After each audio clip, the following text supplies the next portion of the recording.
Buenos días, vamos a esperar un minutito que entren todos los asistentes, así comenzamos con este webinar. Muchas gracias.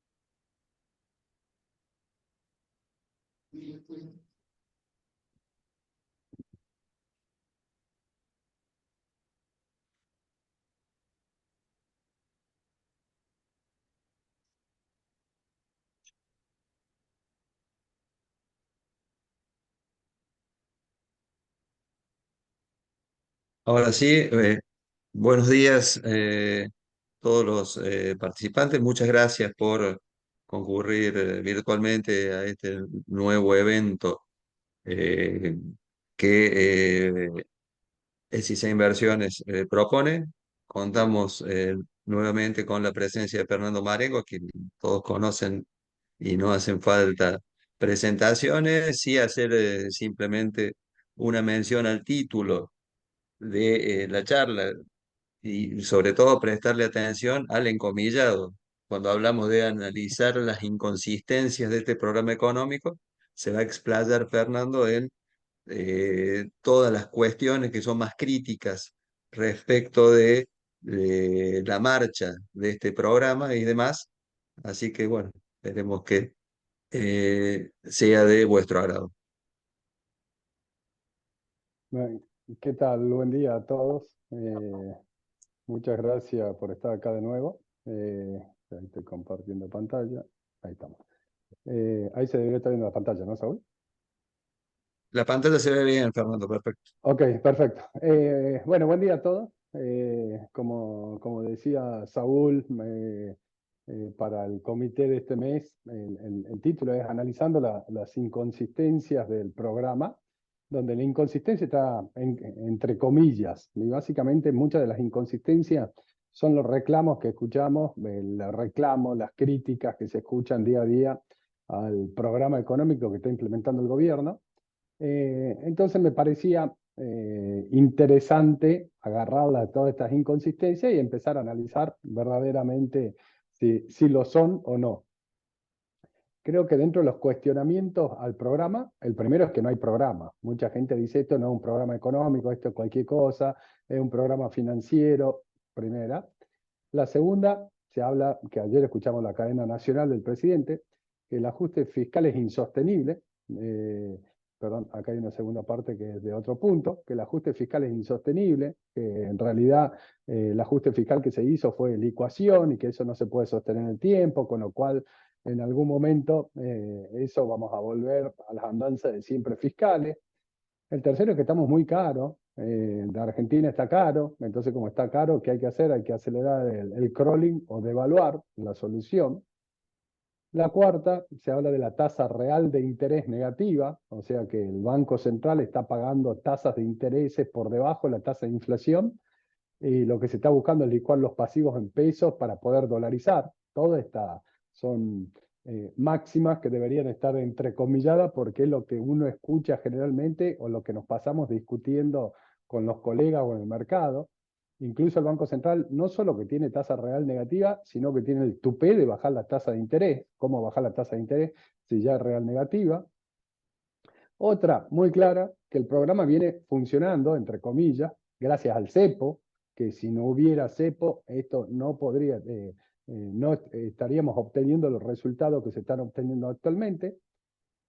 El otro, no se puede bajar la tasa de interés ya que es negativa en términos reales, entonces esto claramente relacionado con el punto del cepo, se baja la tasa porque estamos con cepo, si no hubiese cepo tendríamos una disparada de peso porque lo estamos maltratando con la tasa real negativa. Y el último punto quizás, ¿de dónde provendrá la recuperación económica? Creo que estos son lo que uno escucha más frecuentemente. Posiblemente a alguno se le ocurra, tenga algún cuestionamiento adicional o haya escuchado algún cuestionamiento adicional, pero creo que básicamente estos son los cuestionamientos que se le hacen al programa. Entonces, ¿qué vamos a hacer? Vamos a analizar cada uno de estos cuestionamientos y vamos a ver, digamos, si son cosas para preocuparse o no. El primero, que básicamente lo que se plantea es que no hay programa. Y en realidad acá, el primer punto que de alguna forma disiento, ¿por qué? Porque creo que un programa tiene dos etapas. La primera etapa es la de la estabilización, es la economía que estaba con un proceso de inflación acelerado, pérdida de reserva, una brecha cambiaria del 200%, entonces lo primero que había que hacer era estabilizar la economía. Y en esta línea el gobierno planteó dos anclas, el ancla cambiaria y el ancla fiscal, el ajuste fiscal, donde, como lo venimos hablando ya hace un par de meses, creo que son las dos anclas elegidas correctamente para un programa de estabilización antiinflacionario en Argentina. Ahora, ¿esto resuelve la historia argentina? Y no, claramente no. Falta una segunda etapa, donde la segunda etapa, perdón, acá está, donde la segunda etapa que es la etapa del crecimiento. Y acá para esta segunda etapa, que es la etapa de crecimiento, el desafío de Argentina es crecer muchos o varios años seguidos sin tener una crisis en el medio. Ahora para eso hacen falta las reformas estructurales, que lo vamos a hablar al final de la charla. Entonces, primer punto, ¿no hay un programa económico? Creo que sí, que hay un programa económico que está dividido en dos etapas. La primera, la estabilización, que es la que estamos cursando ahora, y la segunda, que debería buscar el crecimiento sostenido de la economía. El segundo punto que se plantea generalmente es que el ajuste fiscal es insostenible. Esta es la evolución de lo que pasó con el resultado fiscal desde 2012. Estamos tomando los últimos 12 meses móviles acumulados. Esto es lo que pasó con el resultado fiscal financiero, incluyendo el pago de intereses, en pesos constantes, digamos, ajustado por inflación. Empezamos a ver fuerte como los últimos, el primer mes más o menos, el segundo más fuerte, el tercero más fuerte, fuerte caída del déficit financiero que tenía Argentina, que todavía está con déficit, y esto como porcentaje del PBI. Desde que asumió el nuevo gobierno, venís de 4,6, te fuiste a 2,9 de resultado financiero. En el acumulado de los últimos 12 meses, hay que tener en cuenta que de esos 12 meses, el actual gobierno solo estuvo a cargo 4 de esos 12 meses, pero en esos 4 meses, sobre el total de 12, ya logró un importante ajuste financiero y el objetivo es terminar el año con una situación equilibrada en cero. Ahora bien, cuando uno piensa en este ajuste fiscal que está logrando el gobierno en los primeros 4 meses del año, primeros 4 meses de su gobierno, uno dice, mucha gente dice es insostenible. Y yo diría que estoy de acuerdo que es insostenible, pero que sea insostenible no quiere decir que vayamos a volver al déficit fiscal. Que es insostenible, ¿por qué? Porque está ocurriendo un sobreajuste en la economía. ¿Qué significa un sobreajuste? Que una parte por la ecuación, claramente donde cayeron los jubilados, que venían con una fórmula de indexación previsional, que tomaba qué le pasaba a la recaudación de seguridad social y qué le pasaba a los salarios de la economía, con el salto cambiario inflacionario quedaron desfasados y eso generó una fuerte licuación de jubilaciones. Ahora, cuando uno se fija en la composición del gasto, esto es un gráfico de torta, 12 meses a noviembre del año pasado, y lo primero que vemos a simple vista es si vemos jubilaciones y otras prestaciones sociales, donde entran los planes sociales, están más de 50% del gasto total del gobierno nacional. ¿En qué se le va? Más del 50% son jubilaciones y otras prestaciones. Claramente jubilaciones ajustó, las otras prestaciones no, de hecho se duplicó AUH, se subió tarjeta alimentar, digamos, porque acá entra el sector más pobre de la población, pero después salario de la administración pública lo está ajustando, subsidio económico está ajustando, transferencia a provincia casi que se están eliminando, gasto de capital casi que se paralizó completamente, y nos queda intereses, que obviamente sería saludable que el gobierno siga pagando los intereses por 1,8 del producto, y el resto de los gastos corrientes, todo medido en términos del PBI. ¿Qué quiero mostrar acá? Bueno, que está bien hecha la contención en todo lo relacionado con prestaciones sociales, porque esa contención, de nuevo, es fundamental para el sector de menor ingreso o digamos, los que tienen ingresos que los sitúen en una situación de pobreza. El tema de las jubilaciones se sobreajustó y creo que de hecho se va a empezar a relajar parte del ajuste que hubo sobre jubilaciones, pero si vemos el resto de los gastos, gasto de capital está ajustando, transferencia a provincia está ajustando, subsidio económico está ajustando y salario está ajustando, donde estos cuatro componentes del gasto creo que sí son, creo que sí son permanentes o por lo menos puede haber algún relajamiento, pero que no va a comprometer el equilibrio financiero ostentado por el gobierno. De hecho, creo que la cadena nacional de ayer, si uno decía qué es lo que se trató, creo que de nuevo reforzar la idea de que el gobierno nacional va a terminar el año con equilibrio financiero y que ese equilibrio financiero, a ver, de nuevo, el nivel de ajuste hasta ahora es un sobreajuste y no es necesario mantener ese nivel de sobreajuste. Con lo cual en el margen se podría relajar parte del ajuste, sobre todo en lo relacionado con jubilaciones, y terminar con el equilibrio financiero.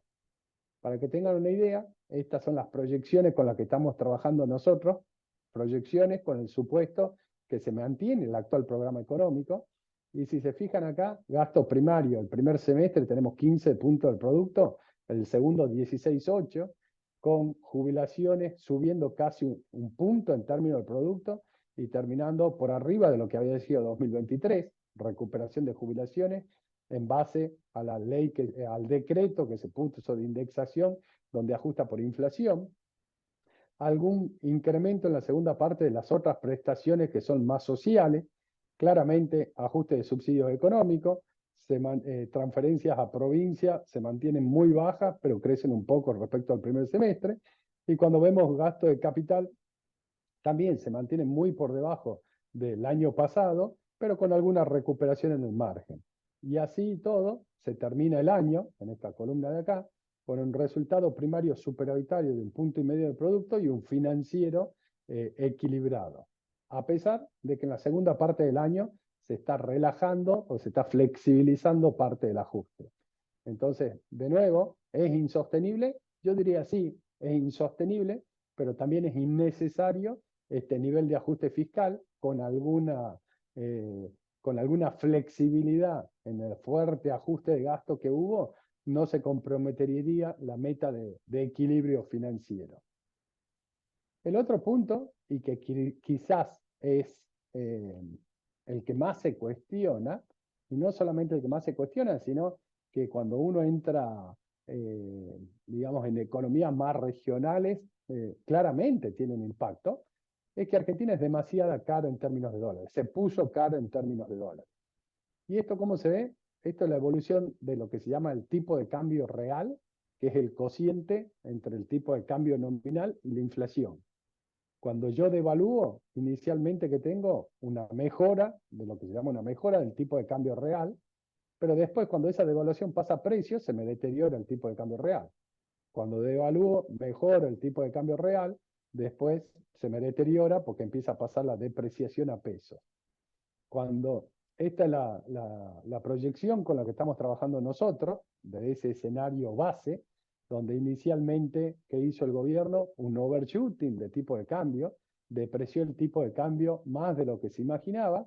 Inicialmente tenés una fuerte pasaje a inflación, estamos por acá, más o menos al mes de marzo, todavía no volvimos al nivel anterior, pero ¿cuál es la proyección? Que esa proyección de lo que le vaya a pasar al tipo de cambio real medido al costado con liquidación va a seguir cayendo, básicamente con el supuesto de que el gobierno sigue con el crawling al 2% y va bajando la brecha cambiaria, y la tasa de inflación, si bien arrancó muy fuerte, se va a ir desacelerando. Y este es el tipo de cambio real medido con el tipo de cambio oficial. Ahora, si volvemos un segundo al cuadro anterior, esto nos dice, bueno, todo este proceso es el encarecimiento argentino. Varias cosas. Primero, es cierto, el encarecimiento al final se empieza a desacelerar porque la tasa de inflación y tipo de cambio es esperable que vayan convergiendo en la tasa de variación una vez que se hizo el ajuste de precio relativo. Lo segundo, mucha gente plantea acá, marzo, abril, vamos a tener un nivel de tipo de cambio real parecido al del noviembre del año pasado, lo cual ya empieza a generar problemas de competitividad de Argentina, y en realidad es incomparable la situación de marzo, abril de este año con el año pasado, porque acá tenía déficit fiscal financiado con emisión monetaria que nadie la demandaba, lo cual me generaba inflación, y para, entre comillas, controlar esa inflación, se armó un desbarajuste de precio relativo. Acá el nivel de tipo de cambio real sería el mismo, sí, sería el mismo, ahora con superávit fiscal y con ajuste de precio relativo. Entonces es lo mismo, el contexto macroeconómico cambió completamente. Segundo punto, sigue cayendo y llega a niveles todavía superiores a lo que tuvimos entre 2016 y 2017. Entonces, y en aquel momento no se escuchaba grandes cuestionamientos respecto de si Argentina estaba cara o no. Ahora parecería, digamos, que el cuestionamiento es mayor respecto a lo que ocurría en aquel momento. Ahora, cuando uno habla de tipo de cambio real, en realidad el tipo de cambio real es una medición imperfecta de competitividad. Cuando se devalúa el tipo de cambio y el tipo de cambio mejora la competitividad del país, en realidad esa mejora, que es la licuación de los salarios en términos de dólares.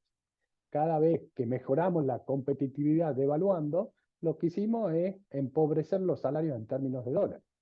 Entonces, si lo que queremos ver es qué le pasa a los salarios, lo correcto sería ver esta serie, que es el costo laboral unitario al tipo de cambio oficial o el costo laboral unitario medido al contado con liquidación. ¿Qué es el costo laboral unitario? Es el salario por la cantidad de empleo dividido a actividad económica. Es cuál es la carga salarial por unidad de producto y medido en términos de dólares. El último dato publicado es cuarto trimestre del año pasado. Esta es nuestra estimación del primer trimestre y esta es nuestra estimación de qué va a pasar en el segundo trimestre. Fuerte incremento de los costos laborales medido en términos de dólares al contado con liquidación. ¿Por qué? Porque el contado con liquidación está estable, incluso apreciándose, y estoy subiendo los salarios en pesos, están subiendo los insumos en pesos. Entonces, todo eso es lo que genera el encarecimiento de Argentina. Ahora, cuando nos fijamos esos costos laborales unitarios medidos en términos de dólares y nos vamos hacia la izquierda, y diríamos estamos en niveles de 2008-2009 y claramente por debajo de lo que fue desde 2009 hasta 2018, esos 10 años, tuvimos costos laborales unitarios superiores a lo que estamos proyectando para el segundo trimestre del año. Ahora bien, ¿qué le pasaría a estos costos laborales si en algún momento actividad económica empieza a crecer? Si actividad económica crece, lo que estamos diciendo es que como son unitarios por unidad de producción, si crece la producción, crece el denominador, y eso va a hacer en parte que la carga salarial por unidad de producto empiece de nuevo a ir hacia la baja. Entonces, de nuevo, si vemos por competitividad, que sería lo que nos interesa, el tipo de cambio real, ¿qué le pasa a la masa salarial por unidad de producto en dólares? Subió fuerte respecto al cuarto trimestre. Fíjense, se fue de 100 a 180, casi 80%. Ahora de nuevo, no son los más caros y la expectativa es que esto en algún momento vaya revirtiendo. El otro tema importante, esta línea verde, son los términos de intercambio. ¿Qué son los términos de intercambio? Mucha gente dice, bueno, estamos muy por encima, incluso que de los 90, donde los 90 se cuestionaba la competitividad de tener un tipo de cambio fijo. Ahora esta línea verde mide los términos del intercambio. ¿Qué le pasa a los precios de los bienes que Argentina exporta respecto a los precios de los bienes que Argentina importa? ¿Y qué vemos? Que actualmente son más de 50% más altos que en la década del 90. Entonces, ¿qué me dice? Bueno, que estructuralmente Argentina, dado que vende al resto del mundo sus bienes a un 50% más caro de lo que los compraba en la década del 90, podría tener costos laborales más altos de lo que tuvo en aquel momento. Entonces, parte de estos mayores costos se pueden financiar. ¿Por qué? Porque al haber mejorado los términos de intercambio, de alguna forma el país es más rico de lo que era en aquel momento. Ahora bien, ¿somos caros? Sí, definitivamente somos caros. Entonces, si queremos ver cuán caros somos, creo que resulta interesante ver el estado de resultado de una compañía. ¿Cuál es el estado de resultado? ¿Cuáles son los ingresos de una compañía? Una compañía tiene ingresos que básicamente están explicados por el precio del bien que vende y la cantidad de bienes que vende. Usa insumos transables, transable quiere decir bienes que se exportan o que son importados, y usa insumos no transables, algún bien que se produce y se consume internamente. Ahora, ¿qué otra cosa tiene un estado de resultados? Tiene los costos laborales, tiene impuestos, tiene intereses, tiene otros costos, donde podríamos poner costo de logística. Entonces, cuando uno dice devaluar, mejora el tipo de cambio real. ¿En qué me impacta el tipo de cambio real? En este componente de acá, la relación entre transables y no transables. Cuando yo devalúo, los bienes transables se vuelven relativamente más caros respecto a los no transables, hasta que pasa inflación, y cuando pasa inflación vuelvo a la situación de inicio. Ese tipo de cambio real que me cae, ¿qué hace? Me hace que al final los precios relativos vuelvan a ser los mismos de antes. Ahora, ¿qué está pasando con los costos laborales, con la ley laboral y las contingencias que tiene una empresa? Creo que le genera costos a Argentina. ¿Qué pasa con la presión tributaria? La presión tributaria para el sector privado que paga sus impuestos es de las más altas del mundo. Y no solamente eso, sino que todo insumo que sea importado tiene que pagar un nivel de aranceles fenomenal para entrar al mercado doméstico. ¿Qué pasa con los intereses? Donde los intereses son componente de la deuda y la tasa de interés. Y la tasa de interés depende del riesgo país. Y hoy un bono argentino rinde casi 20% a 10 años, cuando en América Latina rinden menos de 7%. Entonces, si empezamos a desgranar cada uno de los componentes del P&L de una compañía, empezamos a ver por qué es caro Argentina y que no es un problema de tipo de cambio. Tengo contingencia laboral, tengo presión tributaria récord sobre el que está formalizado en la economía, tengo aranceles a la importación, tengo riesgo país que me impacta en la tasa de interés, que hace que Argentina sea carísimo el crédito. Acá podría poner costos de logística, costos de infraestructura, el estado de la ruta. Bueno, entonces de nuevo, cuando yo voy a ver qué le pasa a la ganancia de esa compañía, en algo me impacta el tipo de cambio real de corto plazo, cuando devalúo y no paso a precio, pero la historia me muestra que siempre termina pasando a precio. Entonces, por eso, al cabo de algún tiempo, ¿qué decimos? Y hay que devaluar de nuevo. Y cuando vuelve a pasar a precio, y hay que devaluar de nuevo, y esa es la historia argentina. Ahora, si queremos bajar los costos, ¿qué hay que ver? Hay que apuntar a la reforma de todo el resto del P&L de una compañía. Cuando uno habla de competitividad, y creo que este es un cuadro bastante que muestra claramente la situación de Argentina, este es un índice de competitividad mundial hecho por una universidad europea del año 2023. Ranquea 64 economías en el mundo. En el año pasado, Venezuela estuvo en la posición 64, Argentina estuvo en la posición 63. Venezuela último, Argentina el penúltimo. Esto el resto de América Latina. No tienen una gran performance. Chile está 44, que es el mejor alumno de América Latina. Fíjense, el resto no tiene una gran performance en cuanto a competitividad se refiere, pero claramente Argentina está peleando el último lugar con Venezuela, como para tener una idea de lo que estamos hablando. En performance económica, Venezuela es 64, Argentina 59, pero acá tenemos un México 30, un Colombia 37, un Brasil 41, un Chile 52, donde entra economía doméstica, está muy bien Argentina, que es el tamaño del mercado, comercio internacional bastante bien, inversión internacional lugar 62, empleo 50, precios 45. Pero fíjense que no es el peor indicador en cuanto a competitividad se refiere. Eficiencia del gobierno, 64. Finanzas públicas están en el lugar 58, política impositiva 60, marco institucional 63, legislación empresarial 62 y marco societario 59. Eficiencia de negocios 63, donde el financiamiento ocupa el lugar 63 y actitudes y valores 63. Y fíjense, infraestructura estamos en el lugar 56. Entonces, de nuevo, si uno dice, ¿y el tipo de cambio dónde entra? Podríamos discutirlo si entra de alguna forma en la performance económica, claramente en la eficiencia del gobierno no, en la eficiencia de los negocios no y en la infraestructura no. Entonces, de nuevo, la solución siempre es, ¿estamos caros? Sí, estamos caros. ¿Se soluciona devaluando? No, no se soluciona devaluando. Si vemos una vez más la historia argentina, después lo vamos a ver más adelante, la historia argentina es una donde yo devalúo, después que devalúo, ¿qué tengo que hacer? Ajustar las tarifas de los servicios públicos y después, ¿qué pasa? Viene por atrás los salarios y dice, bueno, ahora ajustame el salario. Y cuando yo ajusté tipo de cambio, después tarifa y después salario, quedé en una situación de precio relativo igual a la inicial. Entonces, ¿qué ocurre? Y no hay que mover de nuevo el tipo de cambio. Y hay que mover de nuevo las tarifas y después de nuevo los salarios. Entonces, eso es lo que Ricardo Arriazu llama la calecita de los precios relativos. Es una calecita que todo el tiempo está dando vuelta y cuando termina de dar la vuelta y la única solución que encontramos es devaluar de nuevo y eso es lo que está atrás de la historia inflacionaria argentina. Un programa antiinflacionario de argentino tiene que tener la segunda ancla en la que hablamos al principio, la primera fiscal, la segunda cambiaria. Ahora bien, cuando anclamos el tipo de cambio porque lo necesitamos para bajar la inflación, afloran todos los problemas estructurales por la cual Argentina es cara. Entonces, si queremos resolver los problemas del encarecimiento o de lo caro que es estructuralmente Argentina, bueno, tenemos que atacar los otros bloques y cualquier indicador de competitividad mundial nos muestra lo mismo, que no es un problema de tipo de cambio.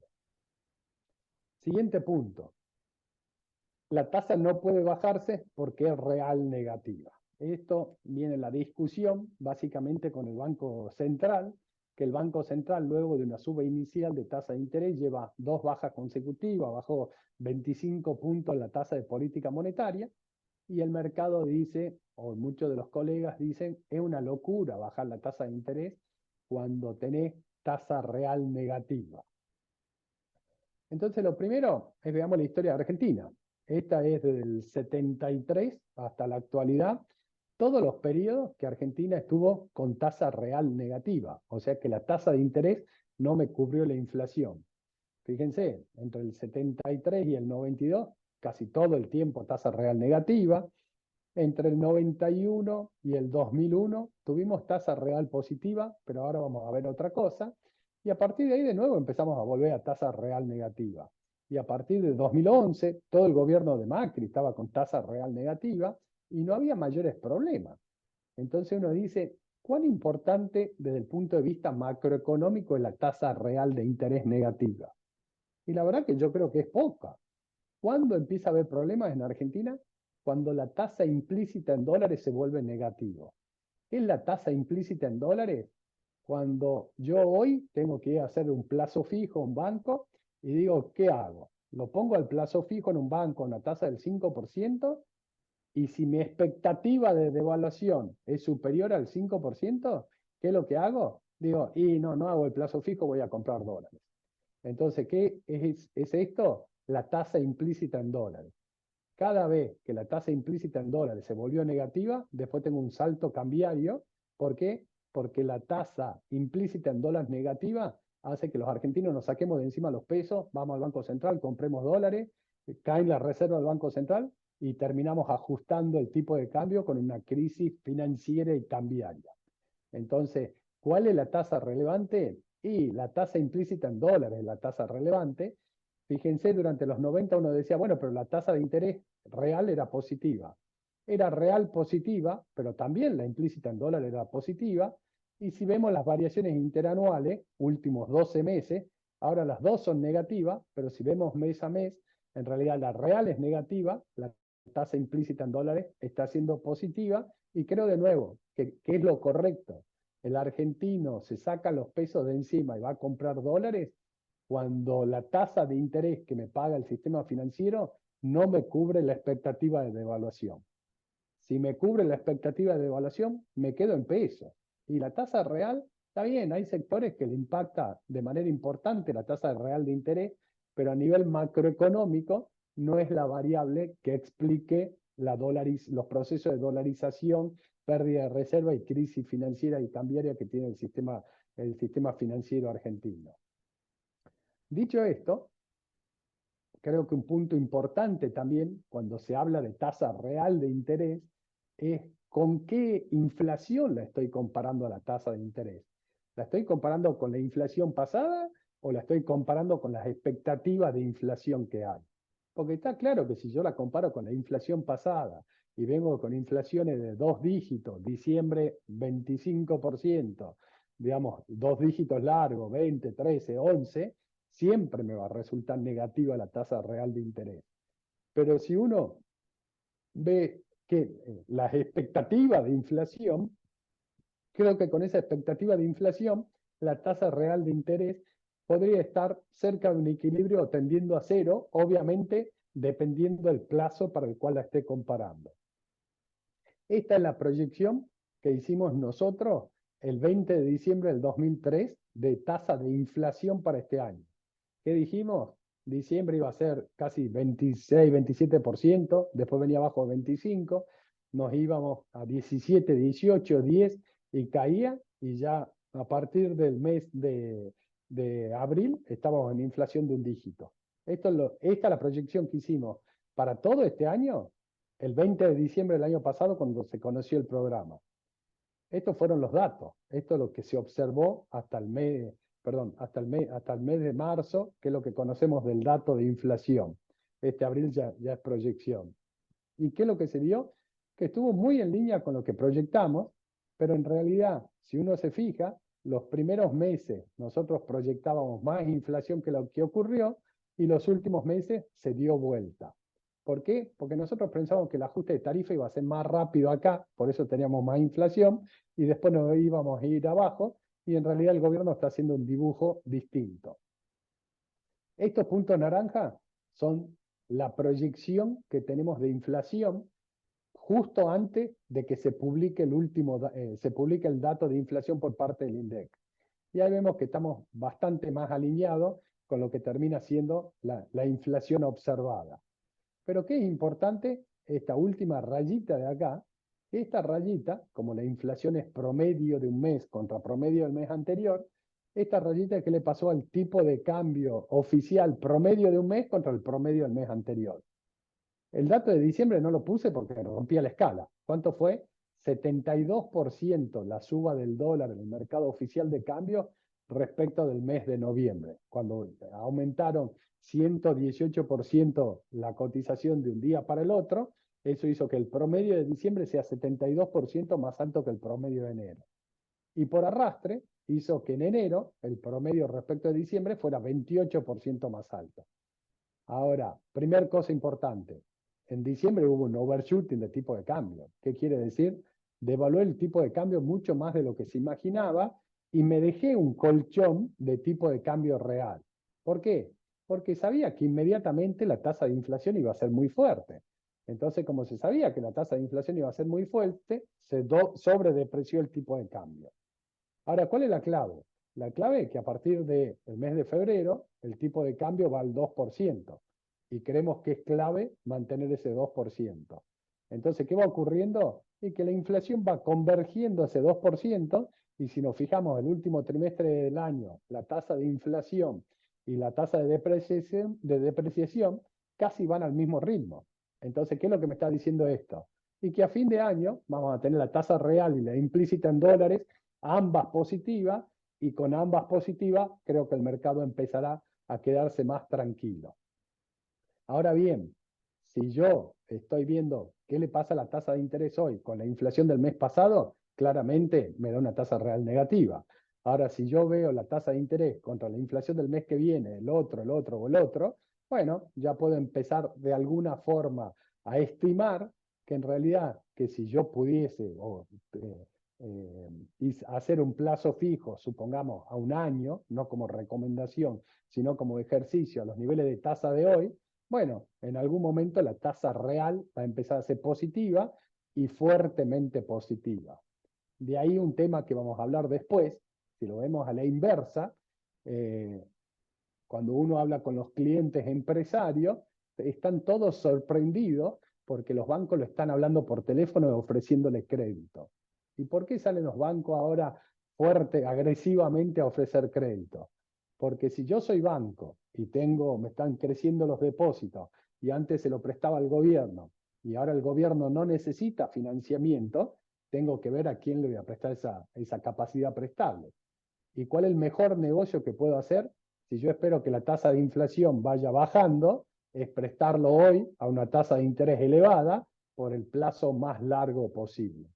De hecho, empezaron a aparecer empresas medianas, no grandes, con colocaciones de ON, que incluso están haciendo colocaciones de ON a tasa variable menos 200 puntos, digamos. O sea, una tasa que va a ir ajustando con la expectativa de inflación y ni siquiera eso, sino 200 puntos negativos. Entonces creo que hay una parte del mercado que, que, que está viendo la dinámica esta de la desaceleración de la tasa de inflación, y con esa desaceleración de la tasa de inflación, de nuevo, si uno puede hacer colocaciones en pesos permanentes, congelando los niveles actuales de tasa de interés, en algún momento la tasa real será positiva, posiblemente fuertemente positiva. Ahora, si yo lo comparo contra la inflación pasada, siempre me va a dar negativa la tasa real de interés.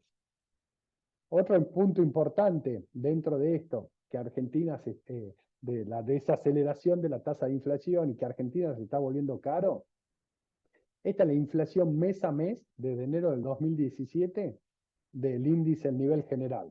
Acá vemos el salto fuerte al 25, el 20, el 13 y el 11. Y esto es lo que está pasando con lo que se llaman los precios regulados. ¿Qué son los precios regulados? Básicamente los que el gobierno dispone los ajustes de precios, fundamentalmente tarifas. ¿Y qué es lo que estamos viendo? Bueno, que ese índice de precios regulados está subiendo más que la inflación general. De hecho, si vemos el dato de marzo, la inflación fue 11, pero los regulados subieron 18%. Y el mes anterior, la inflación fue 13, pero los regulados subieron 27%. ¿De qué nos está hablando esto? Del ajuste de precios relativos. Justamente, había precios que estaban rezagados, y esos precios que estaban rezagados, ¿qué había que hacer? Hay que ajustarlos, básicamente, para tratar de incentivar la inversión. Ahora, ese ajuste de precio relativo, si se lo hace de manera no gradual, sino de una sola vez, debería ser un ajuste que se dé una sola vez. El ajuste de combustible, el salto importante fue de una sola vez. Ahora, ¿cómo son los ajustes mensuales? Mucho más bajos. El ajuste de electricidad y gas, ¿cómo se va a hacer? Vamos a ver, pero da la sensación también que es un salto y después más bajo. ¿Por qué es importante eso? Porque inicialmente el shock es muy fuerte, la inflación es fuerte, pero después, como no sigo ajustando, en inflación eso me empieza a jugar positivamente porque desacelera fuertemente la tasa de inflación. Si bien la inflación es un fenómeno monetario y nadie discute que es un fenómeno monetario, en el corto plazo, cuando uno ve la canasta de precios, en la inflación tenés 4 tipos de bienes. Los bienes que exporta el país, los bienes que importa el país, los servicios públicos, tarifa, electricidad, gas, agua, transporte, y los no transables, que el no transable es el bien que se produce y se consume internamente, que no es ni exportable ni importable. Ahora, de corto plazo, si uno quiere proyectar qué le pasa a estos precios, y el modelo que usamos nosotros y con el cual le mostraba la proyección de precios que hicimos a fin del año pasado, estos son los componentes. ¿De qué depende el precio del exportable? Del precio internacional del trigo, el maíz, la soja. ¿Qué le pasa al tipo de cambio oficial? ¿Y qué pasa con las políticas arancelarias, si hay retenciones o no? Un importado depende de los precios internacionales, el tipo de cambio oficial y la brecha, el paralelo, y de la política arancelaria. Los servicios públicos van a depender de precios internacionales, qué pasa con el petróleo, por ejemplo, qué pasa con el ajuste de tarifa y los salarios, y los no transables básicamente dependen de salario. Ahora de nuevo, si yo tengo el tipo de cambio oficial depreciando al 2%, la brecha estable o bajando y los precios internacionales sin grandes variaciones, estos dos componentes de la inflación tienden a cero. Entonces me quedan los otros dos componentes. Uno, servicios públicos, que es lo que se está ajustando y lo que está subiendo fuertemente los últimos meses, y el otro, ¿qué pasa con los no transables, que es fundamentalmente salarios? Y volviendo al ejemplo que les daba antes, esta es la calecita de precios relativos. Viene un gobierno y ese gobierno dice, tengo que ajustar el tipo de cambio. Entonces, ¿qué hace? Mueve el tipo de cambio oficial, se mueve el tipo de cambio financiero, los alternativos. Esto me genera inflación y como primer impacto bajan los márgenes de las compañías. Entonces después viene la segunda, y esta es la situación, cayeron los salarios reales, cayeron las tarifas reales y mejoré el tipo de cambio real. Ahora viene una segunda etapa donde dicen, che, las tarifas quedaron retrasadas, hay que ajustar tarifas. Entonces ajusto las tarifas, cuando ajusto las tarifas se me vuelven a subir los precios. Ahora, ¿qué es lo que me pasa abajo? Bueno, el tipo de cambio real que inicialmente había mejorado mucho, ahora después que ajusto la tarifa, la mejora del tipo de cambio real es menor y una parte se lo llevan las tarifas en términos reales que mejoraron. Y siguen los márgenes y los salarios siendo negativos. Entonces, después viene la tercera vuelta a la calecita, que es, y quedaron los salarios retrasados, hay que ajustar salarios. Entonces, ahora subo salario, esto me genera más inflación, ¿y en qué situación quedo? Y que ya me comí una parte importante, la mejora del tipo de cambio real y de las tarifas reales, y los salarios reales que estaban perdiendo ahora están equilibrados, y después viene el sector privado y dice, yo tengo que ajustar los márgenes, entonces ajusta los márgenes, me vuelve a subir la inflación, y al final del día, cuando me fijo cómo queda la situación definitiva, quedo con los mismos precios relativos de inicio. Y esta es la historia argentina. Entonces, después, ¿qué ocurre? Viene alguien y dice, no, estamos muy caros, ¿qué hay que hacer? Devaluemos. Entonces vuelvo a ajustar el tipo de cambio, vuelve a subir la inflación, inicialmente me mejora el tipo de cambio real, ahora se me retrasaron las tarifas, tengo que volver a ajustar las tarifas, entonces vuelve a acelerarse inflación, pierde una parte de la mejora del tipo de cambio real y mejora un poco las tarifas reales, los salarios, los márgenes se deterioran, después vienen los sindicatos y dicen, no, hay que ajustar salarios, y esa es la historia argentina. ¿Y cuál es la clave? La clave para desacelerar la tasa de inflación es parar la calecita de precios relativos. Si uno dice, ¿y en qué estadio está la calecita hoy? Hoy estás en un estadio donde ajustaste el tipo de cambio, ajustaste las tarifas y estás ahí. Entonces es clave parar la calecita de precios relativos. Eso no quiere decir que no haya que ajustar salarios o recomponer los márgenes, obviamente, pero sí quiere decir que la recuperación de salario tiene que estar muchísimo más relacionada a actividad económica, y también hay mucha gente que dice, después lo vamos a hablar, ¿cómo se va a recuperar la actividad económica si no recompongo los salarios? Si yo recompongo los salarios por arriba de actividad económica, eso me genera más inflación. ¿Por qué? Porque el empresario que le sube la carga salarial y puede pasar ese costo a precio, pasa el costo a precio. Entonces eso me termina generando incrementos de precio. ¿Cómo tiene que ser la suba de salario? Tiene que estar explicado por lo que pase con actividad económica. Cuando vemos este cambio de precio relativo, este es el índice de precios mayorista, no porque el índice de precios mayorista me anticipe el IPC, eso también es una creencia con muy poco fundamento. El IPC y el índice de precios mayorista tienen distintas canastas, tienen distintos productos y distintas ponderaciones.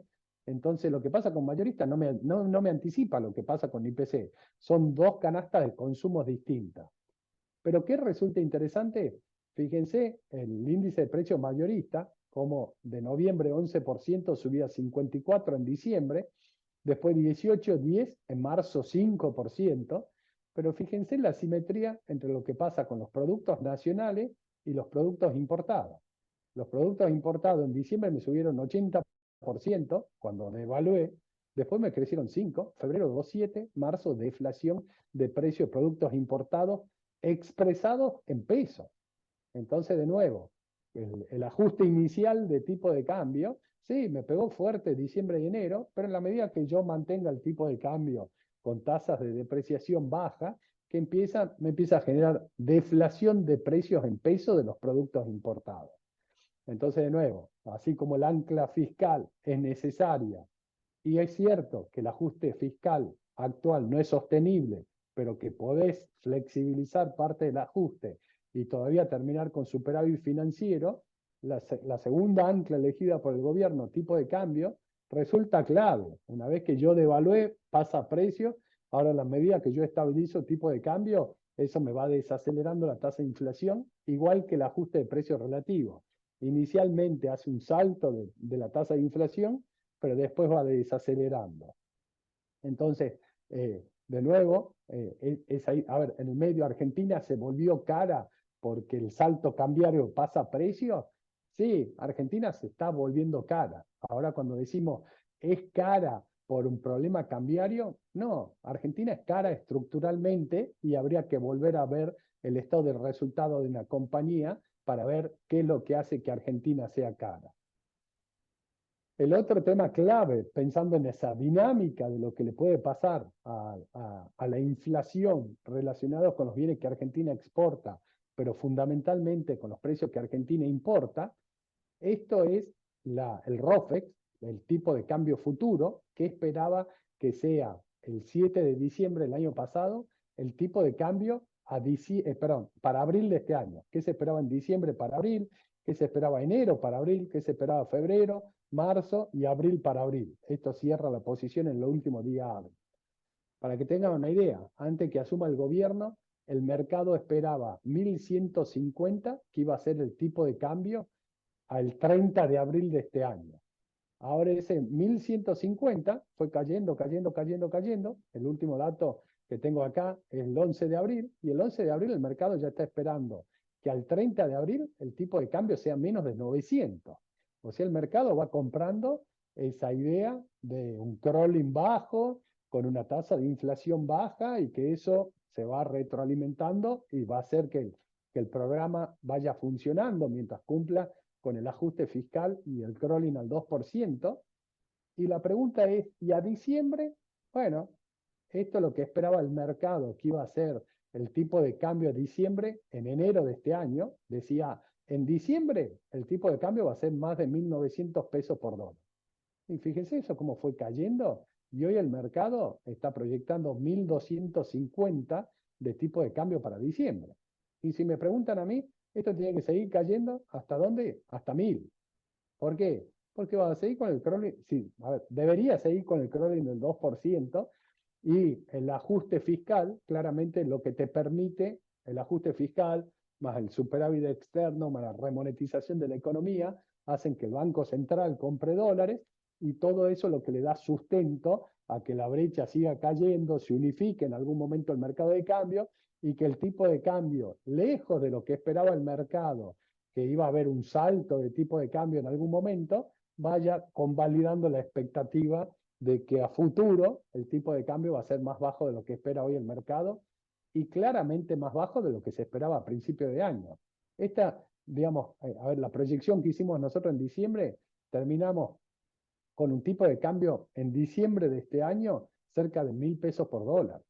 Y muchas veces se cuestionó esa proyección porque diciendo, ¿cómo puede ser que baje el tipo de cambio? En Argentina resulta bastante difícil pensar que pueda bajar el tipo de cambio. Ahora de nuevo, si yo seco la plaza de pesos con ajuste fiscal, sobre colocación de deuda, el BOPREAL, y después de la bomba que le puse al Banco Central con la devaluación e inflación que licué todos los pasivos monetarios, el bien escaso acá es el peso. Y para comprar dólares necesito pesos. Entonces, justamente que el bien escaso sea el peso, que es lo que hace que me baje esta expectativa de tipo de cambio futuro. Ahora bien, dicho eso, si yo era un formador de precios y tenía que fijar precios a principios de este año, y la expectativa era que en diciembre el tipo de cambio iba a ser 1.900, claramente tenía que formar precios con este tipo de cambio, y es lo razonable.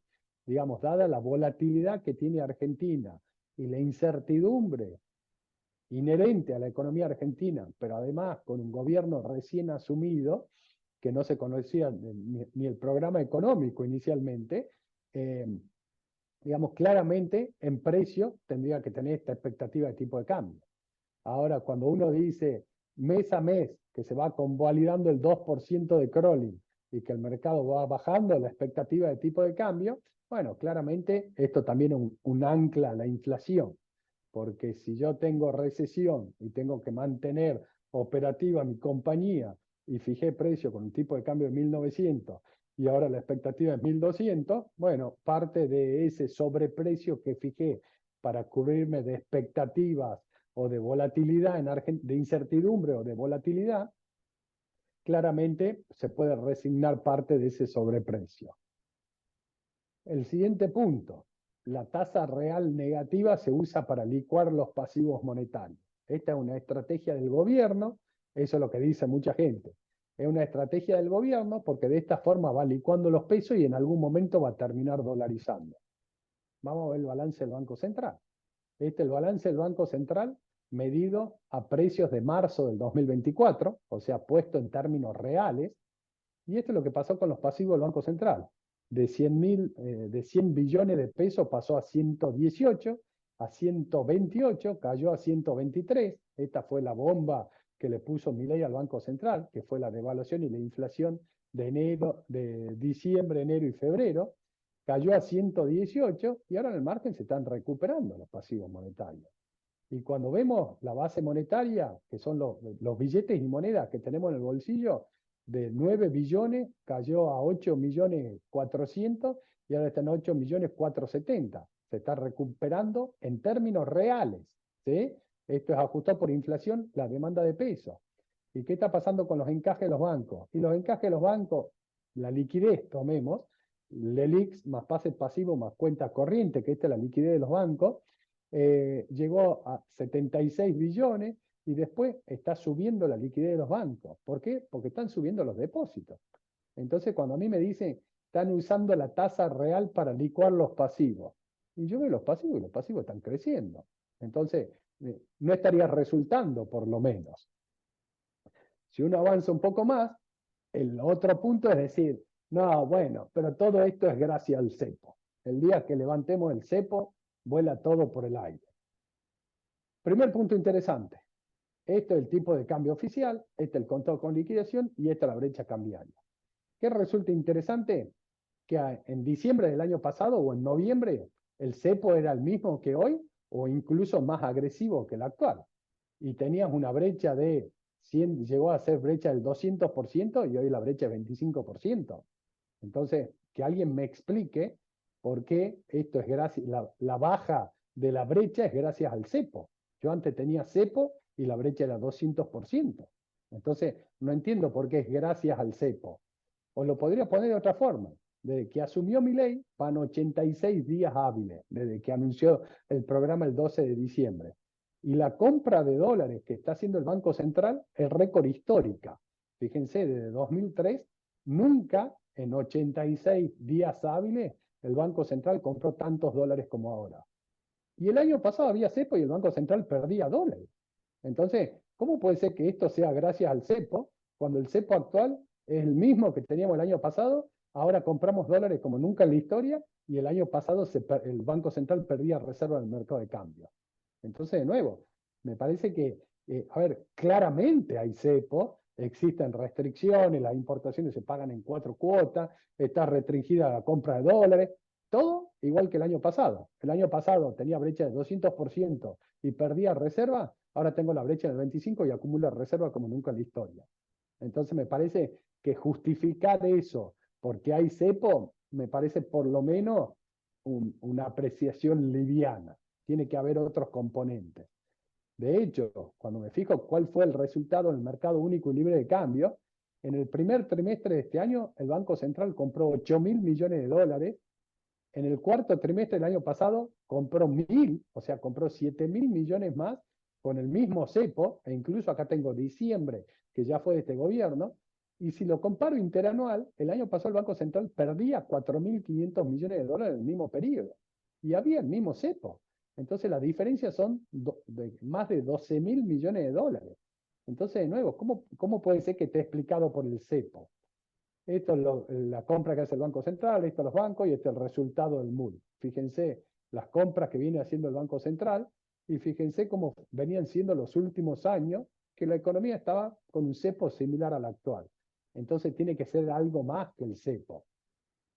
De hecho, esto es medio lo mismo, esto es de los 4 meses que lleva el gobierno, que tenemos estadísticas cerradas, esto cuál fue el promedio de los 11 meses del año pasado y este el mismo periodo del año anterior. Si comparo los 4 meses de asumido el gobierno con los 4 meses idénticos de diciembre del 22 a marzo del 23, en promedio el gobierno en aquel periodo se perdían 250 millones de dólares por mes en el mercado de cambio. Ahora se compran 2.600. En promedio la brecha era más del 90%, acá en promedio la brecha fue 40%. Es cierto, allá la inflación era 6, acá la inflación fue 17. En aquel momento el resultado financiero de los 4 meses anualizados era un déficit de 6, casi 6 puntos del producto, ahora un déficit de 1,4 del producto. Del mismo modo, si comparo estos 4 meses, el promedio de los 4 meses de que asumió este gobierno, con los 11 meses del año pasado, tengo que en promedio perdía 145 millones de dólares por mes en el mercado de cambio, ahora acumulé 2.600, la brecha fue más del 100%, ahora es 40%, la inflación era menos de 9, ahora más de 17, y el resultado financiero, un déficit de 4 pasó a un déficit de 1. De nuevo, ¿qué es lo que quiero mostrar?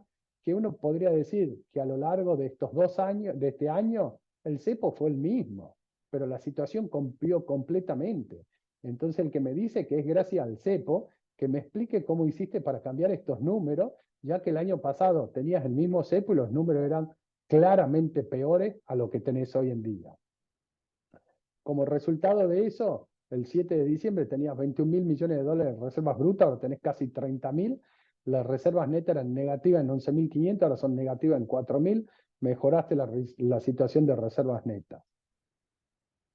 El último punto, y como para ir cerrando la parte de la exposición, después empezaremos la pregunta, no está claro cómo se va a recuperar actividad económica. Este programa está centrado exclusivamente en los temas financieros, pero la economía va a una recesión profunda que no salimos nunca más de esa recesión profunda.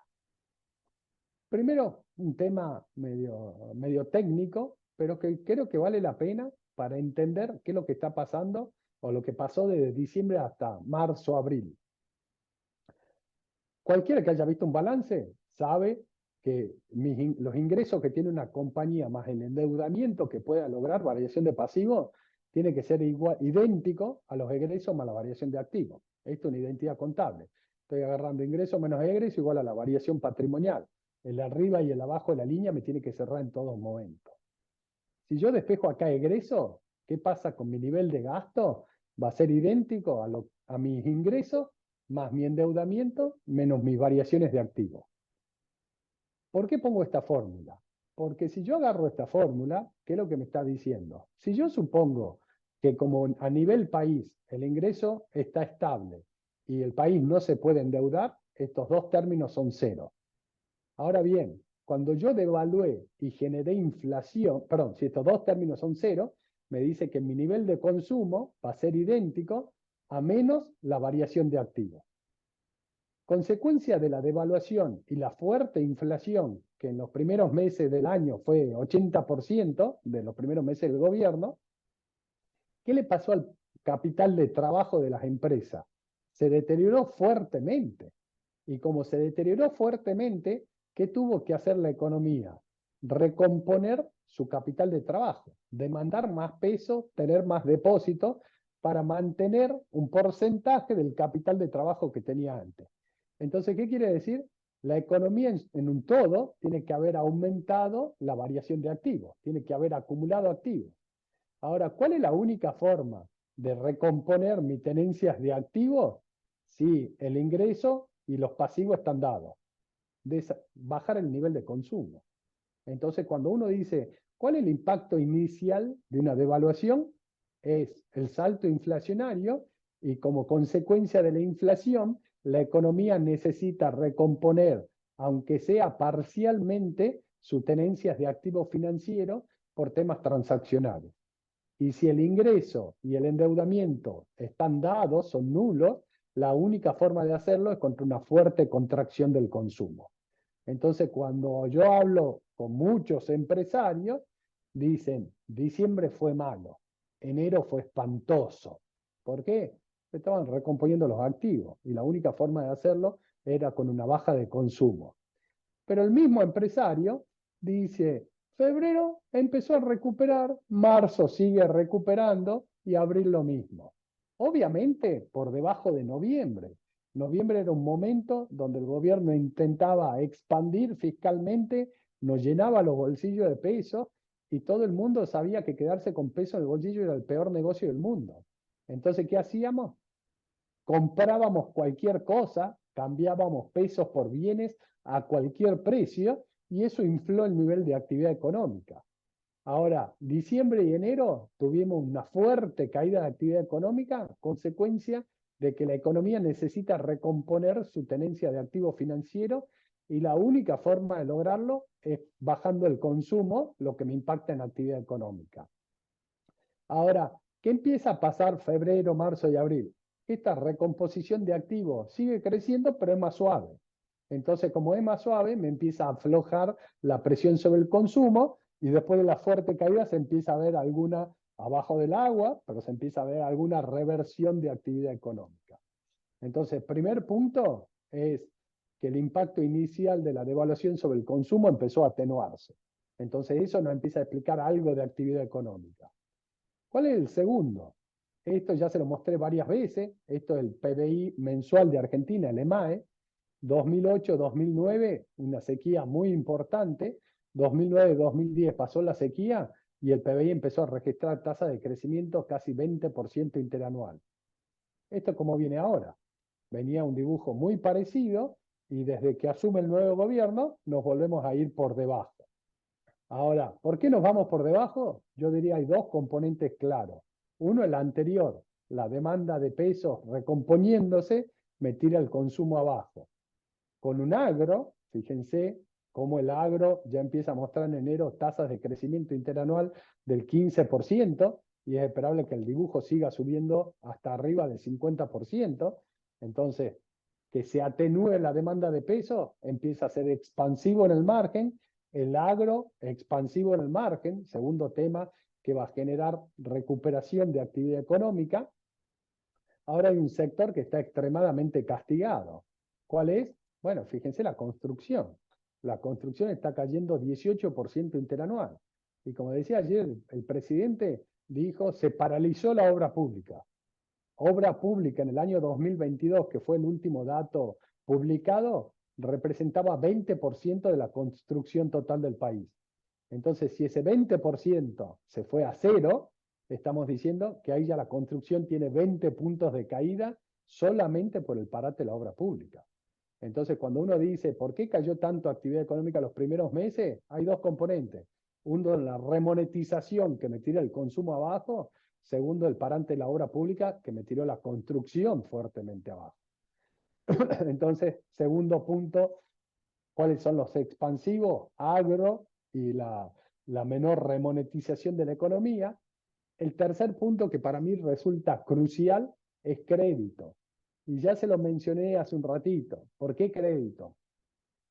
Porque yo tengo un sistema financiero que le están subiendo los depósitos, con lo cual está subiendo su capacidad prestable. Históricamente se daba vuelta y se lo prestaba al sector público deficitario, y ahora el sector público no tiene déficit. Entonces, cuando el banco se da vuelta y lo llama al tesorero para decirle, te doy los pesos, el gobierno le dice, yo no necesito financiamiento. Entonces empieza a subir la capacidad prestable del gobierno, del sistema financiero, y esa capacidad prestable el banco se la tiene que prestar a alguien. Entonces, ¿a quién se la tiene que prestar? Y al sector privado, no hay otra alternativa. ¿Qué quiero mostrar acá? Esto es el crédito al sector privado en términos del PBI. Fíjense, durante la década del 90 era un poco más de 10 puntos del producto, subió hasta 23 puntos del producto, más que se duplicó. Desde el 99 al 2001 se fue contrayendo, la crisis 2001-2002 se desploma hasta 7%, y esto es un tema estadístico fundamentalmente, pero fíjense cómo entre 2003 y 2012-2013, salvo por la crisis de 2008-2009, que fue sequía y la crisis financiera internacional, el crédito creció de 8 puntos del producto a casi 15, casi que se duplica de nuevo en términos del PBI, ¿sí? O sea, en términos nominales se expande mucho más. Estamos diciendo, crece más de lo que crece actividad económica e inflación en ese periodo. Y todo esto es crédito al sector privado. ¿Qué particularidad tuvo este periodo y este periodo? Tasa de inflación muy baja y un gobierno que se financiaba colocando deuda afuera, ¿no? Contra el sistema financiero. Entonces el sistema financiero aumentó casi 2,5 veces el crédito al sector privado. Y en este periodo de acá, de nuevo, tasas de inflación muy bajas, con un gobierno inicialmente con superávit fiscal, después empezó a entrar en déficit fiscal, pero así todo te crecía el crédito al sector privado. Gobierno de Macri, de nuevo, inicialmente, fíjense, el crédito creció de 12 puntos del producto a 15 puntos del producto en un periodo muy corto de tiempo. Ahora, ¿cómo está el crédito? Cerca del 5%, niveles mínimos en los últimos casi 40 años. Entonces, si uno dice, che, hay alguna recuperación de los depósitos, ¿qué le va a pasar a esto? Esto se va a empezar a revertir. Y si esto se empieza a revertir, ¿qué me genera? Me genera crecimiento económico. Entonces, tercer componente es la dinámica de crédito privado con un sistema financiero que toma depósito y no tiene a quién prestárselo, con una tasa de inflación que va desacelerando y que me va bajando las tasas nominales de interés. Y este es el crédito hipotecario. Fíjense cómo durante los 90 creció fuerte, se fue de 3 puntos de producto a 6, casi que se duplica el crédito hipotecario. Si vemos este periodo de acá, no fue con crédito hipotecario 2003-2008, de hecho todo el tiempo está cayendo, se ve alguna tenue recuperación durante el gobierno de Macri, que crece fuerte el crédito total y en parte el hipotecario, y ahora casi es inexistente. Entonces, de nuevo, si Argentina logra entrar en una dinámica de baja de la tasa de inflación, que me baje la tasa de los créditos en general, va a haber mucha más gente elegible para tomar crédito del sistema financiero partiendo de mínimos históricos. Entonces, ¿cuál es el tercer componente que debería ayudar a la recuperación de actividad económica? La expansión del crédito. Esta es nuestra proyección de qué podría pasar con los depósitos este año. Fíjense que terminamos por debajo del año pasado, pero en términos del PBI se va de 9 puntos del producto a casi 13 puntos del producto, sube 4 puntos del producto los depósitos, pero fíjense el crédito, de 5 se va a casi 7 puntos del producto, de 5 a 7 son 2 puntos sobre 4, que es el 40% el crédito al sector privado, de nuevo, en términos del PBI, no en términos de peso, sino que estamos diciendo crece 40% más que la inflación y 40% más que la combinación de inflación y actividad económica. Claramente, esto te impacta en actividad y no estamos siendo muy agresivos. Estamos diciendo, lleguemos a un nivel parecido a lo que era fin del año pasado. Recompongamos fundamentalmente la caída que tuviste inicialmente en la participación de crédito sobre PBI. El cuarto punto que podría generar crecimiento económico es el ingreso de capitales. Y ahí en el ingreso de capitales yo diría, hay dos puntos. Uno que es la confianza, esto que los capitales buscan tasa de retorno ajustada por riesgo. ¿Cuál es lo segundo? El blanqueo. Eventualmente un blanqueo puede generar ingreso de capitales y esto de la tasa de retorno ajustada por riesgo también podría generar ingreso de capitales. De hecho, este gráfico lo empezamos a ver cuando el bono argentino a 30 años rendía 40%. Hoy rinde 19%. Todavía rinde 3 puntos menos que Ecuador, donde Ecuador es el siguiente mal alumno de la clase sacando a Venezuela. El resto de América Latina rinde menos de 7%. Entonces uno puede decir, bueno, ¿cuánto le falta a los bonos argentinos para pasar de ser Argentina a ser Venezuela? Pero la segunda pregunta es, ¿y Argentina, perdón, a ser Ecuador? La segunda pregunta es, ¿pero nos tenemos que parar en Ecuador? Digamos, el punto final de Argentina es Ecuador, ¿o puede seguir comprimiendo spread respecto al resto de América Latina? Solo el tiempo nos dará la respuesta. Ahora, ¿qué les puedo mostrar yo? Que hoy Argentina rinde el GD30 19.95, está por acá, rinde casi 20%. Si vamos a tradear como Ecuador al 16%, estamos diciendo que hay una ganancia todavía de 10% de nuevo para llegar a Ecuador. Si llegamos al 10%, supongamos que no es Ecuador, sino un poco más que el resto de América Latina, y al GD30 todavía le queda 28% más por delante por subir. Si hacemos el mismo ejercicio con el GD35, actualmente rinde 16.70, está por acá. Si vamos, digamos, de ese 16.70, si bajamos la TIR hasta de 16 a 14, ya ganó 16%. Si baja de 16.70 a 10, tiene 50% para subir por delante. De nuevo, si uno está en deuda argentina, el GD35, al tener una duration más larga y mayor convexity, como se ve en el gráfico este, que es lo que hace que bajas de riesgo país o bajan el rendimiento, impacta mucho más en precios que el GD30, que de hecho ya se vio fuertemente comprimido. Ahora de nuevo, ¿le queda a Argentina? Y sí, yo diría, dependiendo de la expectativa que uno tenga, le queda a Argentina para seguir comprimiendo spread y bajar rendimiento. De hecho, estamos hablando de un riesgo país de 1200. En la época buena del gobierno de Macri, el riesgo país era 350 puntos básicos. O sea, estamos hablando, sí, se podría bajar de 1200 a 600, a 500, a 300. Bueno, todos podrían ser escenarios posibles siempre y cuando el programa se mantenga el equilibrio fiscal, se mantenga el crawling bajo y se mantenga contenido también todo lo relacionado con el tema social, donde uno podría agregar a este análisis que llama la atención cómo el gobierno aumenta su popularidad o su respaldo. Hablando el otro día con un analista de opinión, me decía, la última medición que hice aumentó un punto la imagen positiva y bajó 4 puntos la imagen negativa del gobierno. O sea, en términos netos, mejoró 5 puntos el diferencial entre imagen positiva y negativa, a pesar del fenomenal ajuste que se está llevando a cabo. Cuando uno ve actividad, actividad de largo plazo depende de empleo, inversión y productividad. De corto plazo dependen de los impulsos a la demanda agregada. Y si uno dice el primer semestre, y el primer semestre el impulso fiscal en Argentina es muy negativo, el monetario y crediticio es negativo, los precios internacionales están a la baja, lo único positivo es el agro y la mejora del clima.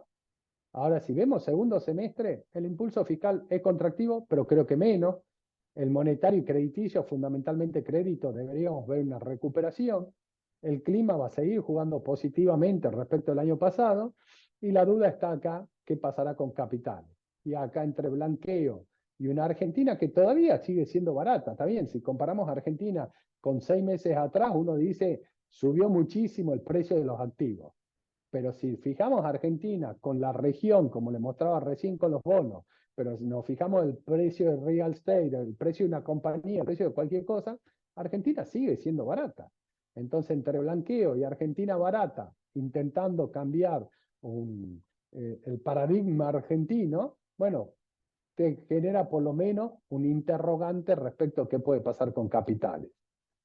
Para ir terminando la presentación, ¿cómo se sostiene el crecimiento de largo plazo? Bueno, para esto, esta es la tasa de crecimiento de Argentina de los últimos 123 años, que es el electrocardiograma de un paciente cardíaco. En estos 125 años, Argentina, ¿qué intentó? Intentó todo. Intentó tipo de cambio fijo, flotante, tablita, bandas cambiarias, abrió mal la economía, cerró la economía, tuvimos gobiernos militares, gobiernos democráticos, más de derecha, más de centro. Subimos los aranceles, subimos las retenciones, bajamos los aranceles, intentamos todo. Y lo único recurrente en Argentina es la volatilidad. Si vemos el promedio de crecimiento por década, ¿qué se ve? Que la tendencia a la baja. O sea, no solamente es volátil, sino que cada vez crecemos menos, con la famosa una década buena, una mala, una buena, una mala, una buena, una mala, dos buenas, una muy mala, dos buenas, una muy mala, una buena, pero la tendencia es decreciente. Entonces, el gran desafío de Argentina es revertir esto. Argentina necesita crecer 20 años, acá, al 3, 4%, 20 años, pero de manera estable. ¿Por qué? Porque esta volatilidad de la tasa de crecimiento me afecta la inversión, me afecta el riesgo país, me afecta el rendimiento de la inversión. Ninguna inversión es rentable acá. Este es el primer cuadro que yo le muestro a un inversor externo cuando viene a Argentina. Si querés hacer negocio en Argentina, podés hacer grandes negocios, pero tenés que entender la volatilidad. Ahora, de nuevo, pensando a futuro, Argentina debería eliminar esta volatilidad. Cuando uno dice, ¿y cuál es el componente atrás de esta volatilidad? La compulsión al déficit fiscal, cada vez que suben los precios internacionales, gasto la mejora de precios internacionales, cuando gasto la mejora de precios internacionales, mejora actividad económica y mejora recaudación. Entonces, como subieron los precios internacionales y mejoró recaudación, me mejoran las cuentas externas y fiscales. Entonces, como mejoraron las cuentas externas y fiscales, el mundo me quiere prestar. ¿Y qué hace Argentina? Se endeuda para gastar más. Y esto explica todos los años que tiene Argentina, que crece más de 10%. Ahora, con un comportamiento absolutamente cíclico. Cuando caen los precios internacionales, tengo que ajustar mi nivel de gasto a mi nuevo nivel de ingreso, y ahí aparecen todos los acreedores y me dicen, che, ¿te acordás de la plata que te presté? Sí, ahora necesito que me la devuelva. Entonces, no solamente tener que ajustar la baja de precio, sino que tener que ajustar más para pagar la deuda. Eso hizo de Argentina el país con el récord mundial de reestructuraciones de deuda, 9 reestructuraciones de deuda, y en los últimos 40 años Argentina fue el sexto país en el mundo con la mayor tasa de inflación acumulada. Entonces, ¿cuál es la solución? Claramente hay que eliminar el déficit fiscal. Ahora, ¿eso nos asegura crecer 20 años al 4,5%? No, porque crecer 20 años al 4,5%, imagínense, es más que duplicar la cantidad de bienes y servicios que genera el país. Ahora ustedes como empresarios, para duplicar la cantidad de bienes y servicios que genera el país, ¿qué es lo que hace falta? Inversión. Entonces la pregunta es, ¿de qué depende la inversión? Depende de las instituciones y la gobernabilidad, de la ética y el cumplimiento de la ley, del marco competitivo de la inversión, de la incidencia tributaria y la estabilidad tributaria, de la identificación de sectores estratégicos con ventajas comparativas, del nivel tecnológico, la antigüedad del stock de capital, de la calificación de la mano de obra, si tenemos mano de obra calificada o no, y de las políticas económicas sustentables, donde acá entra la solidez fiscal y la autonomía del Banco Central y la tasa de inversión y la calidad de la misma. Entonces, de nuevo, perdón, y esta es la tasa de ahorro que asegure los equilibrios externos. De nuevo, si uno dice, ¿qué no va a garantizar? Sí, hay un punto que es claramente económico. Todo el resto no tiene nada que ver con la economía. Entonces, cuando decimos Argentina no crece, no hay inversión, bueno, empecemos a repasar cuáles son los determinantes de la inversión de un país y pensemos sobre cuáles tenemos que trabajar y que esto no se soluciona moviendo el tipo de cambio. Y creo que esta es la segunda fase del programa económico. La segunda fase es generar crecimiento sostenible, que hace falta, claramente son condición necesaria la política económica sustentable, pero no suficiente. Necesitamos instituciones, gobernabilidad, ética, el marco de la inversión, un sistema tributario eficiente y sostenible en el tiempo. Necesitamos tecnología, mano de obra calificada, necesitamos muchas otras cosas que no son solamente económicas. Claramente es más fácil decir, el problema es que está retrasado el tipo de cambio. Acá termino la presentación, quedo abierto a todas las preguntas que surjan. Creo haber abarcado una parte importante, por lo menos lo que son para mí los cuestionamientos que se hacen a la política económica. De nuevo, creo que hay algunos que están bien hechos, como que es insostenible el ajuste fiscal. Sí, es insostenible, pero es innecesario este nivel de ajuste. Hay otra parte que es la baja de tasa. De nuevo, yo creo que el argentino piensa en dólares, con lo cual que la tasa real sea negativa no es una preocupación. De hecho, creo que el Banco Central debería ser más agresivo en la baja de tasa de interés, resignando acumulación de reservas, pero mientras la brecha siga baja y el Banco Central siga comprando dólares, me está diciendo que la economía sigue demandando pesos, más allá de que la tasa real sea negativa. El hecho que se diga que esto es gracias al cepo, la verdad que no entiendo, porque hace 6 meses perdíamos reserva y la brecha era 200% y el cepo era el mismo. Y ahora acumula reserva y baja la brecha al 25%. ¿Cómo puede ser que esto es gracias al cepo? Tiene que haber algo más por detrás. La recuperación, creo que hay factores que impulsan la demanda, que va a empezar a generar recuperación de actividad económica, claramente asimétrica, con el agro liderando la construcción más complicada, pero que hay fuerzas que van a hacer que se vaya recuperando actividad económica. Ahora de nuevo, creo que el desafío de Argentina no es si va a terminar diciembre el nivel de actividad interanual por arriba de diciembre del año que viene, sino cómo crecemos el 25, el 26, el 27, el 28, el 29, el 30, porque eso es la única forma que tenemos de reducir la pobreza y aspirar a tener un país que sea elegible para vivir por todos nosotros, ¿no?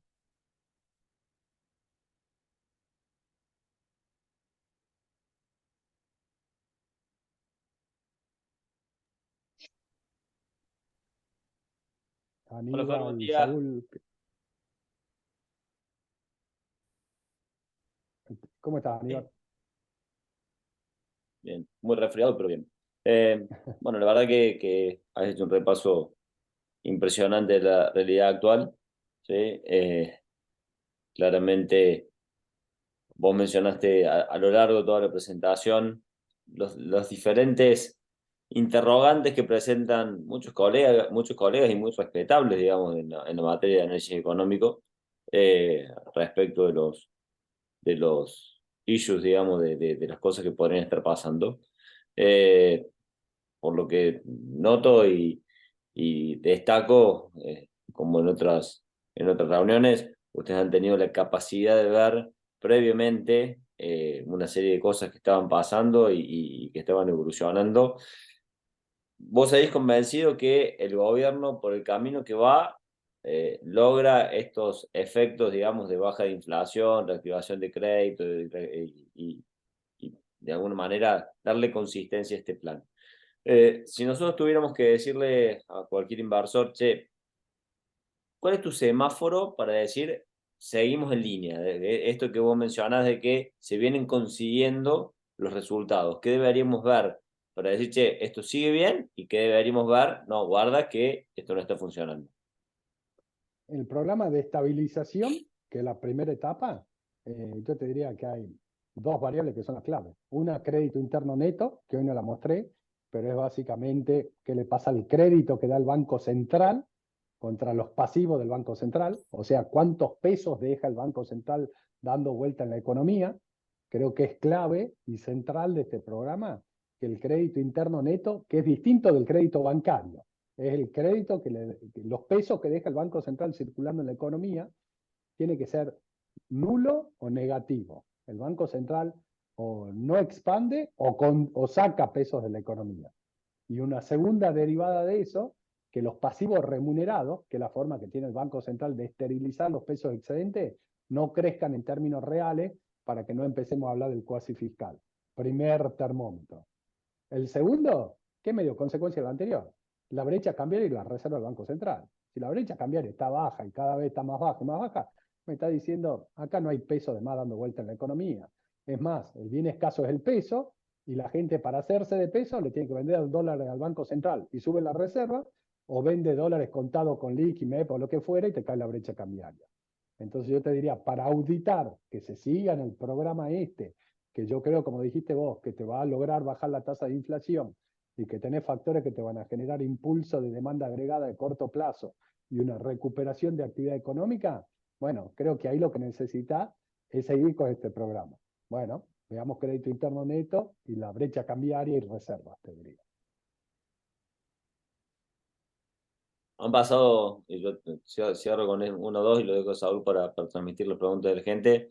Han pasado muchas cosas en estas semanas a nivel internacional, desde conflictos bélicos que se vienen acentuando, a la inflación en Estados Unidos que, lejos de bajar como era esperado a finales del año pasado, se mantienen niveles importantes, las tasas de interés están jugando su partido, las monedas emergentes, inclusive la de nuestros países vecinos como Brasil, se han devaluado. ¿Qué ves en resumen de esa parte internacional y cómo podría pegar eso para bien o para mal en Argentina? Eh, la parte internacional la tengo un poco relegada en las charlas porque creo que hoy Argentina centra gran parte del interés. Pero la parte internacional, como decís vos, está muy interesante, diría uno como analista. Y que esté interesante no es una buena noticia. A ver, el mundo hace 2 años venía diciendo la Reserva Federal sube la tasa de interés y va a un hard landing. Y nosotros dijimos no vas a un hard landing porque el leverage no es del sector privado, sino del tesoro. Primer punto. Ibas a un soft landing. Cuando uno ve todas las variables de la economía americana el año pasado, el soft landing estaba ocurriendo. Se iba desacelerando actividad económica neta de variación de inventarios, la tasa de inflación iba bajando, seguías creando empleo pero menos, los salarios iban desacelerando y la inflación iba desacelerando. Entonces ese era el escenario que nosotros planteábamos de soft landing. Ahora, desde fin del año pasado hay un cambio en el escenario y nosotros pasamos al escenario de no landing. ¿Qué quiere decir no landing? La economía, uno ve objetivamente que empezó de nuevo a crecer por arriba de su potencial, crear empleo y empezaron a subir los salarios y empezó a crecer de nuevo la inflación. Y cuando uno dice, ¿qué pasó? Bueno, Estados Unidos en plena pandemia tenía un déficit fiscal de 20 puntos de producto en el peor momento en 12 meses, empezó a ajustarlo hasta llegar a un déficit de 4 puntos del producto y a fin del año pasado, principio de este año, de 4 puntos se volvió a un déficit de 8 puntos del producto. Duplicó el déficit fiscal. Entonces, cuando uno dice, ¿por qué cambiaste de escenario? Porque la Reserva Federal venía haciendo lo correcto y el Tesoro acompañando, pero ahora tenemos un problema que la política económica en Estados Unidos no está coordinada. Tener una Reserva Federal tratando de controlar la inflación con tasa de interés y tener un Tesoro tirándole con un cañón a la economía con un déficit fiscal de 8 puntos del producto. Entonces, claramente eso genera problemas. ¿Cuáles son los problemas? Los problemas son que se necesita tasa de interés más alta o alta por más tiempo y que impacta en la actividad económica. Si uno ve que le está pasando a la mora en el crédito, al consumo, sube un poquito. Pero cuando le sacan los 100 bancos más grandes está en récord histórico. La mora de tarjeta de crédito sube un poquito. Saca los 100 bancos más grandes está en récord histórico. Te fijas, la combinación de precio de real estate con tasa de interés te da un precio promedio de la cuota de un crédito hipotecario, se lleva hoy más del 50% del ingreso promedio de un trabajador americano. Entonces, el nivel de demanda de crédito hipotecario está en mínimos en 15 años. Y a esto sumale la crisis que hay dentro del sector del real estate comercial. Entonces, claramente todo esto, la recomendación es, ojo, hay que ser cautos en Estados Unidos, con lo cual equity no me gusta, al mismo tiempo tenés renta fija que te paga una tasa alta, sobre todo en el tramo corto, el tramo largo hay que ir jugando porque la tasa de 10 parece que se mueve dentro de un rango. Y yendo a tu pregunta, ese Estados Unidos con la resiliencia al soft landing y ahora en el no landing, la expectativa es que la tasa sea más alta por más tiempo. Ahora, si vamos a ver el resto del mundo está desacelerando, incluso con Europa en recesión y con la inflación más controlada. Entonces esto hace que el diferencial de tasa sea, se espera que Estados Unidos se mantenga la tasa y que el resto del mundo la baje. Esto hace que el diferencial de tasa juegue a favor del dólar y es lo que explica la fuerte apreciación del dólar o lo que planteaba Aníbal, la depreciación de nuestros vecinos. Es la contraparte del fortalecimiento del dólar, básicamente por un tema de expectativa de diferencial de tasa. Si me preguntas, yo te diría que más allá de un efecto de flight to quality por temas geopolíticos, guerra, lo que pudiera ser, yo creo que hoy el dólar está cerca de su equilibrio. No sería esperable una mayor apreciación, con lo cual tampoco sería esperable mayores depreciaciones de las monedas de nuestros vecinos, ¿no?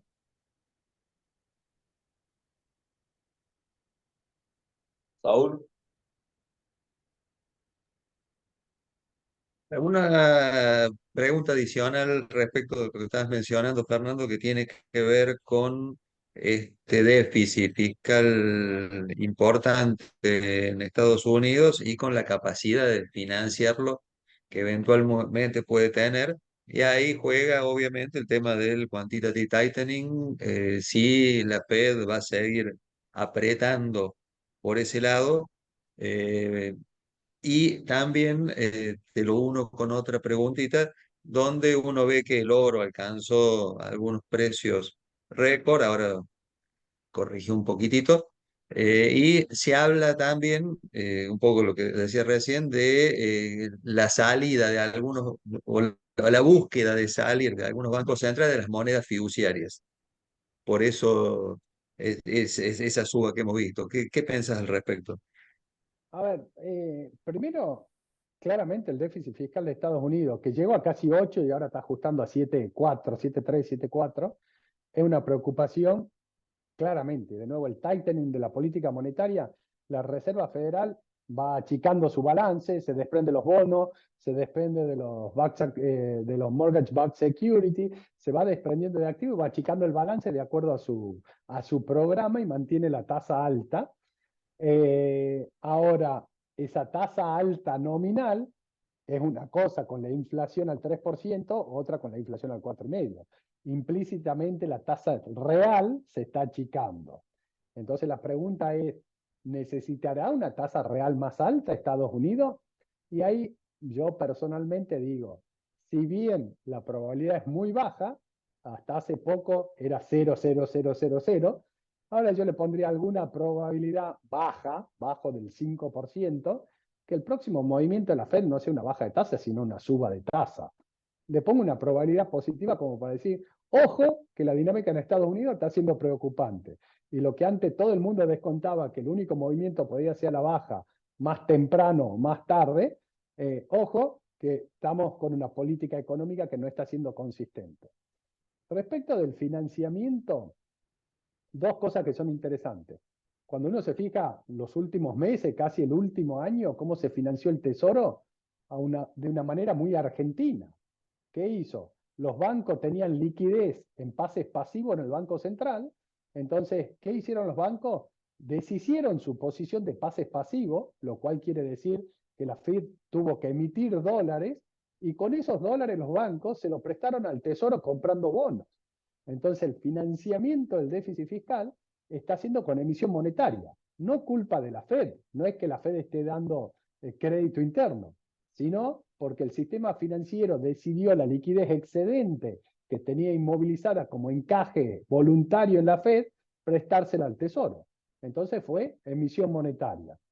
Respecto de los problemas para el financiamiento, a ver, yo siempre digo que el principal activo que tiene Estados Unidos hoy es básicamente que no tiene competencia. Porque si yo no quiero tener dólares, ¿qué puedo tener? ¿Y me voy a yuanes? Y no. ¿Me voy a Europa que está con una guerra en el medio? No. ¿Me voy a franco suizo? Un mercado ínfimo.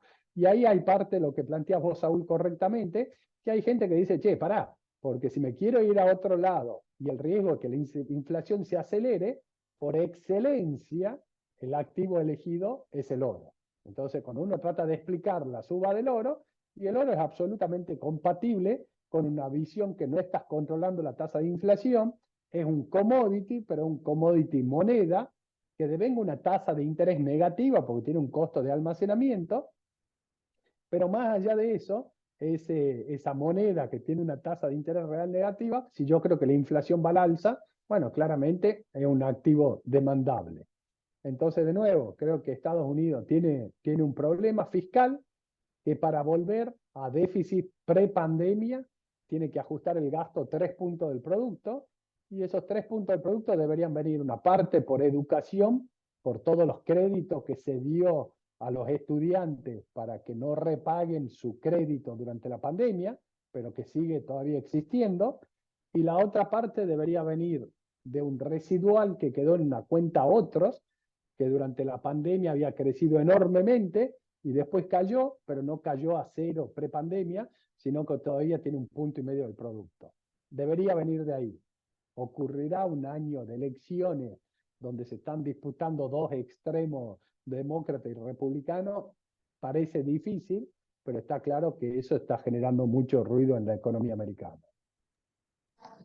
En alguna charla que tuvimos con Ricardo, recuerdo que él mencionaba como un punto importante una caída en la recaudación en Estados Unidos, producto de que como el año 2022 había sido bastante malo, lo que era impuesto a las ganancias, la recaudación 2023 fue muy mala. Teóricamente, este año parte de ese déficit debería cubrirse con el impuesto a la ganancia de 2023.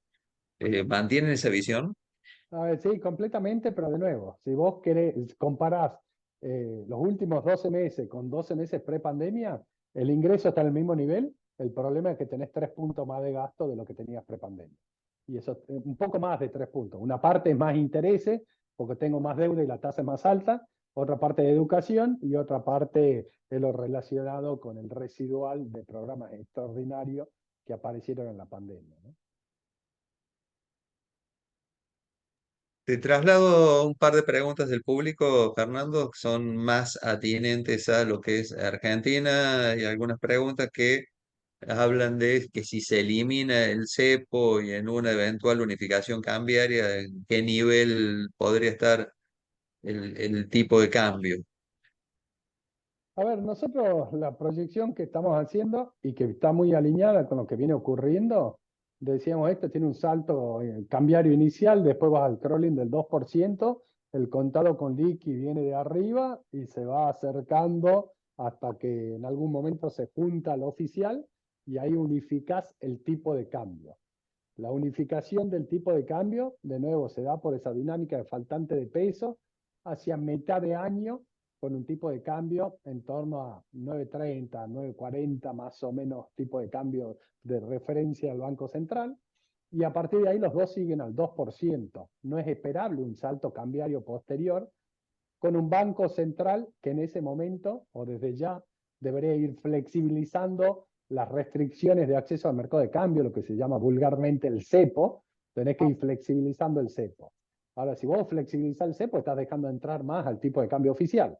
Entonces, ¿por qué habría un cambio, si un salto de tipo de cambio, si el Banco Central tendría el superávit comercial agropecuario, el superávit comercial energético y toda la compra de dólares que genera contra la demanda de pesos, que todo eso es acumulación de reservas? Entonces el Banco Central, ¿qué podría hacer con todo eso? Seguir controlando el tipo de cambio, de nuevo, en una economía que está súper desmonetizada, entonces es muy difícil pensar que vaya a haber demanda de dólares. Y es clave en esto lo que le decía Aníbal inicialmente, que la expansión de crédito interno neto tiene que ser nula o negativa. No tienen que sobrar los pesos. Si alguien quiere peso en Argentina, le vende dólar al Banco Central y se emite contra acumulación de reserva, lo cual no es inflacionario porque tengo equilibrado el mercado de peso. El que quiere peso, emito peso y tengo oferta y demanda equilibrada. Y si no, voy a los mercados financieros alternativos y es lo que me baja la brecha, ¿no?